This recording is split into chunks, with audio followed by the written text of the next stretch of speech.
Hello students, Shrimati मोहरी देवी तापड़िया कन्या महाविद्यालय के यूट्यूब चैनल में आपका स्वागत है। हम प्लांट फिजियोलॉजी के कुछ टॉपिक्स के बारे में डिस्कस कर रहे हैं, जिसमें आज हम लेने वाले हैं वाटर अब्जॉर्प्शन। प्लांट जो है वो वाटर को कैसे अब्जॉर्ब करता है, उसकी क्या क्या मैकेनिज़्म है, कुछ क्या क्या टर्मिनोलॉजीज में यूज़ हो रही है, इस सब चीज़ों के बारे में आज हम पढ़ने वाले हैं। कल की क्लास में हमने पढ़ा था कि प्लांट और वाटर का क्या रिलेशन है और प्लांट के लिए वाटर क्यों इसेंशियल है, इस चीज़ के बारे में हम कल डिटेल में पढ़ चुके हैं। कुछ ऑस्मोसिस, डिफ्यूजन या परमिएबिलिटी, कुछ डेफिनेशंस के बारे में भी हमने देखा था। अब शुरू करते हैं वाटर अब्जॉर्प्शन। प्लांट वाटर कैसे अब्जॉर्ब करता है, ये प्लांट के पास में वाटर कहाँ से आता है। प्लांट के पास में वाटर सोइल से आता है। सोइल के पास में पानी कहाँ से आया, सोइल के पास में पानी बारिश के पानी जो है वो सोइल अब्जॉर्ब करके रखती है अपने पास में, या वो बारिश का जो पानी है वो सॉइल पार्टिकल्स में एकत्रित होता रहता है। जैसे कुछ तालाब का पानी, नदी का पानी या झरने का पानी जो हम इरिगेशन करते हैं वो पानी, ये सब वाटर जो है, इन सब पानी को सॉइल वाटर कहते हैं। सॉइल वाटर्स में हम आगे पढ़ने वाले हैं कि सॉइल वाटर का टाइप्स क्या क्या हैं। ये सॉइल वाटर प्लांट अब्जॉर्ब करता है। प्लांट अब्जॉर्ब करके अपने रूट से अब्जॉर्ब करके शूट टिप तक पहुंचाता है और आगे वाटर का फंक्शन होता है, जो कि फिजियोलॉजिकल एक्टिविटीज़ में वाटर जो यूज़फुल है, जैसे हाइड्रोलाइसिस ऑफ वाटर में और ऐसे बहुत सारी प्रोसेस में जहाँ पे वाटर जो है यूज़फुल है वहाँ उसका फंक्शन होता है। टाइप्स क्या क्या हैं वाटर के। सॉइल वाटर किसे कहा, सॉइल वाटर मैंने अभी बताया। सॉइल वाटर हम उसे कह रहे हैं जो सॉइल पार्टिकल्स में पानी जो प्रेजेंट है उसे सॉइल वाटर कह रहे हैं। Soil type of soil water 4 types में डिवाइड किया जा सकता है। ग्रेविटेशनल वाटर या ग्राउंड वाटर भी कहते हैं इसे, केमिकल वाटर और हाइग्रोस्कोपिक वाटर और कैपिलरी वाटर। ग्रेविटेशनल वाटर क्या है, ग्रेविटेशनल वाटर बारिश हुई, बारिश का पानी मिट्टी पे आया, मिट्टी जो है वो पानी को अवशोषित करती है या फिर अवशोषित करती है और ग्रेविटेशनल फोर्स की वजह से वो पानी ग्राउंड लेवल में चला जाता है। इस पानी को ही ग्रेविटेशनल वाटर या ग्राउंड वाटर कहते हैं। ग्राउंड वाटर जो है वो प्लांट की एबिलिटी से बहुत दूर है। प्लांट इस ग्राउंड वाटर को अवशोषित नहीं कर सकता है, ये प्लांट के पास में ये ग्रेविटेशनल वाटर नहीं पहुंच पाता है, तो ये प्लांट के लिए अवेलेबल नहीं है ग्रेविटेशनल वाटर। फिर बात आती है केमिकल वाटर की। केमिकल वाटर क्या है, केमिकल वाटर सॉइल्स के अंदर जो मिनरल्स, कार्बनिक कंपाउंड्स होते हैं, इनके स्ट्रक्चर में जो वाटर है उसे केमिकल वाटर कहेंगे। जैसे MgSO4.7H2O, ये जो 7H2O वाटर जो है इसे हम केमिकल वाटर के रूप में केमिकल वाटर कहा जा सकता है। ये केमिकल वाटर भी जो है प्लांट्स के लिए अवेलेबल नहीं है। क्यों? क्योंकि ये कार्बनिक कंपाउंड में ये बहुत मजबूती से जुड़ा होता है, जो कि रूट्स अब्जॉर्ब नहीं कर पाती। हाइग्रोस्कोपिक वाटर सोइल की लेयर्स के ऊपर, सोइल के पार्टिकल्स के ऊपर पानी की एक बहुत पतली लेयर होती है, जो कि कोएशन या एडिशन फोर्स के थ्रू सोइल पार्टिकल से जुड़ी हुई होती है। ये पानी भी या ये वाटर भी प्लांट्स के लिए अवेलेबल नहीं है। तो कौन सा पानी प्लांट ले पाता है, उसके लिए हम पढ़ रहे हैं capillary water.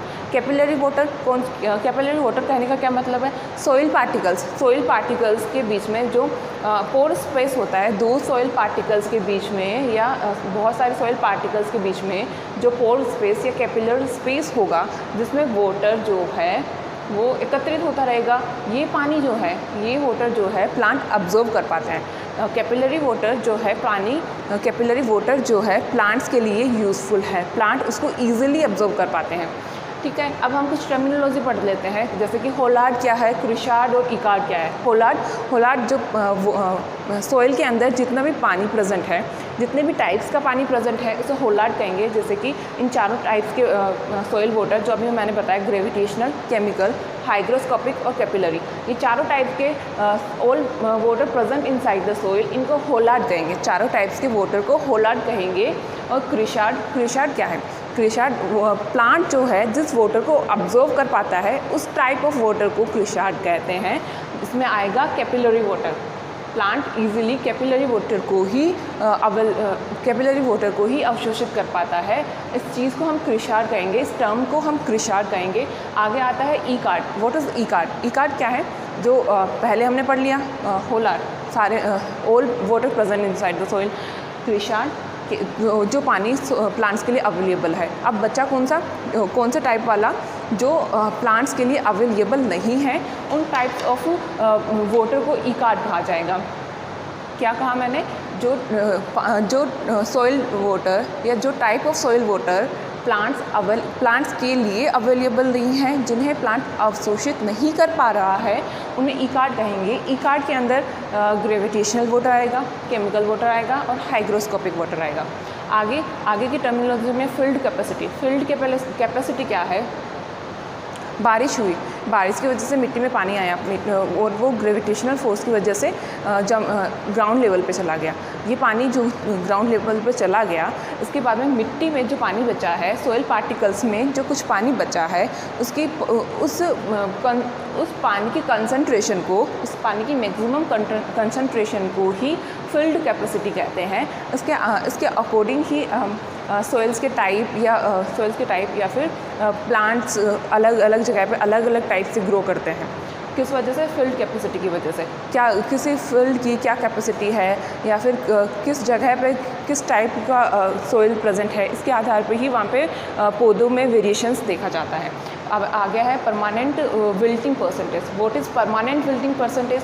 Permanent wilting percentage वो प्लांट मिट्टी में प्रेजेंट वो अधिकतम सांद्रता का, अधिकतम कैपेसिटी का वाटर या उच्चतम सांद्रता वाला पानी जो कि जिस पर प्लांट्स जो है विल्टिंग शो करने लगते हैं। क्या? मिट्टी में present highest percentage of water जिस पे प्लांट विल्टिंग शो करने लगते हैं या मुरझाना शुरू हो जाते हैं, उस स्टेज को परमानेंट विल्टिंग परसेंटेज कहा जाता है। परमानेंट विल्टिंग परसेंटेज समझ आया? परमानेंट विल्टिंग परसेंटेज का कहने का मेरा मतलब है कि मिट्टी में कितना पानी है जो कि वाटर अब्जॉर्ब कर सकता है। कभी कभी हम देखते हैं कि पौधे जो है मुरझाना शुरू हो जाते हैं। मुरझा क्यों रहे हैं? क्योंकि पानी जो है मिट्टी में वो कम हो गया है, मिट्टी में पानी कम हो गया है। ये जो परसेंटेज है पानी का, इसे ही परमानेंट विल्टिंग परसेंटेज कहा गया है। परमानेंट विल्टिंग परसेंटेज के बाद में हम देखने वाले हैं कि जो प्लांट के अंदर वाटर को अब्जॉर्ब करने वाले ऑर्गन्स कौन कौन से हैं। मेनली प्लांट के अंदर वाटर को अब्जॉर्प्शन के लिए रूट्स होती हैं। इसे हम इवोल्यूशन से लिंक करके देखते हैं। सबसे पहले एल्गा एक्वेटिक प्लांट बॉडी है और इसमें राइजोम्स प्रेजेंट होते हैं, इसमें रूट्स प्रेजेंट नहीं होती है।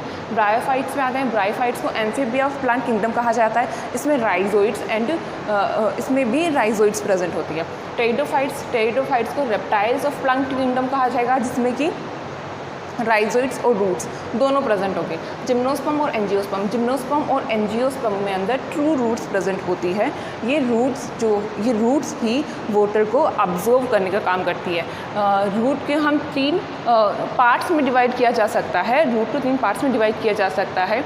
Meristematic zone, elongation zone and maturation zone. Meristematic zone tip of the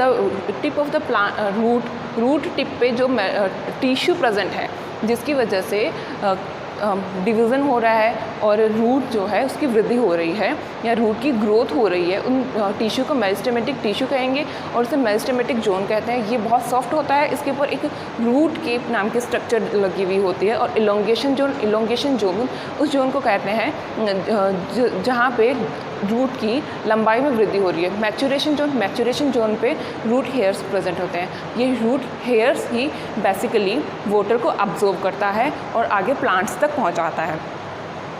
soil water के अब्जॉर्प्शन के आधार पर रूट्स को 2 टाइप्स में डिवाइड किया जा सकता है।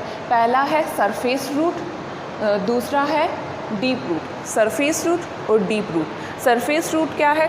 सरफेस रूट वो जड़ें जो केवल सॉइल की सरफेस में फैली होती है, बहुत गहराई तक नहीं जाती, उन्हें सरफेस रूट कहते हैं। सरफेस रूट का बेस्ट एग्जांपल है ग्रासेस, वीट, मेज़। ये मोस्टली बारिश के पानी पे ही डिपेंड करती है या फिर इरिगेशन जो हम करते हैं उस पर डिपेंड करती है। इन प्लांट्स को सरफेस फीडर भी कहते हैं। अब बात कर लेते हैं हम डीप रूट्स की। डीप रूट्स वो पौधे या वो बड़े प्लांट्स जिनकी रूट्स जो है डीप गहराई तक ज़मीन में जाती है और ये ग्रेविटेशनल या ग्राउंड वाटर को भी अब्जॉर्ब कर सकती है। इसमें एप्पल और बहुत से बड़े ट्री प्लांट्स जो कि खुद से वाटर को अब्जॉर्ब करते हैं ज़मीन से, उनमें डीप रूट्स कहा जाएगा। इन्हें डीप फीडर्स भी कह सकते हैं।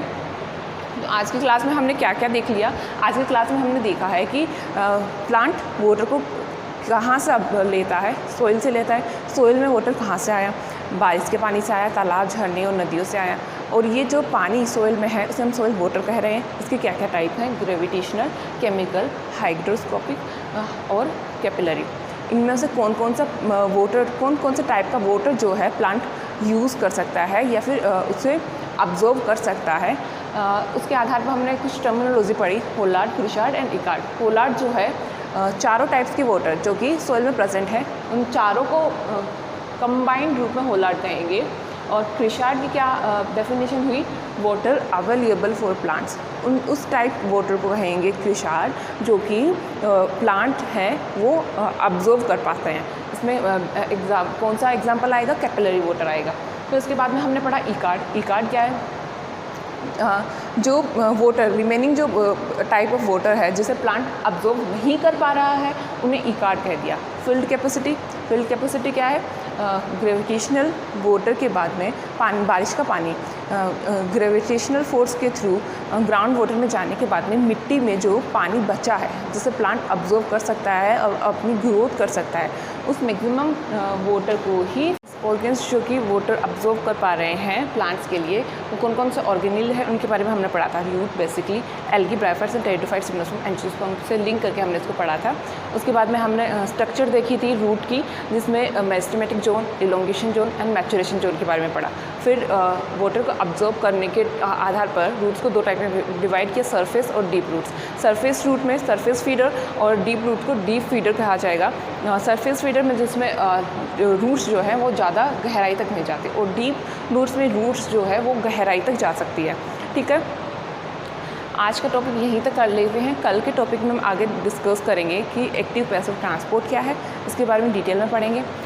Thank you class. अगर आपको कुछ क्वेरी, कुछ क्वेश्चन या फिर कोई दिक्कत हो टॉपिक में तो मुझसे शेयर ज़रूर कीजिएगा। Thank you so much.